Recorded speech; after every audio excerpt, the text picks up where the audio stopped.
Le fait que cette réunion se tient à Marrakech au Maroc démontre encore une fois l'importance que joue le Maroc sur la scène internationale. Le Maroc est considéré comme un acteur, écouté, respecté. Aujourd'hui, nous sommes le président du Conseil de sécurité.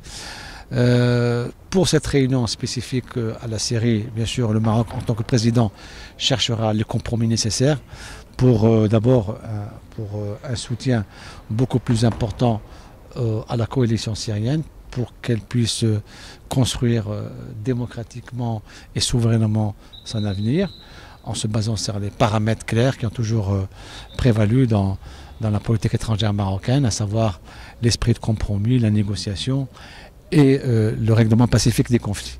Aujourd'hui, nous sommes en train donc d'accorder un soutien plus conséquent à la coalition syrienne pour lui permettre d'assurer sa transition démocratique et également pour permettre au peuple syrien de jouir librement de son système démocratique qu'il aura lui-même choisi. Il ne faut pas également oublier la dimension humaine du conflit. Aujourd'hui, elle est fondamentale. Le Maroc essaiera demain d'attirer l'attention de l'ensemble des participants, des pays membres, sur l'importance d'accorder une importance particulière à la dimension humanitaire.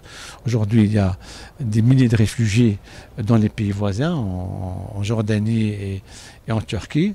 Vous avez le Maroc accorde une importance particulière à cette dimension. Sa Majesté lui-même a été le premier chef d'État à se déplacer dans le camp de Zaatari en Jordanie, en installant d'abord un hôpital de campagne et en accordant l'assistance nécessaire pour alléger les souffrances de ce peuple syrien.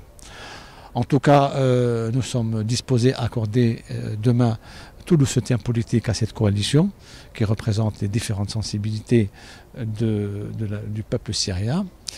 Nous allons également y travailler s'il y a une démarche à faire au niveau du Conseil de sécurité ou au niveau de l'Assemblée générale des Nations unies pour accorder tout le soutien au peuple syrien. Parce que le statu quo aujourd'hui est intenable, les violences quotidiennes sont inacceptables.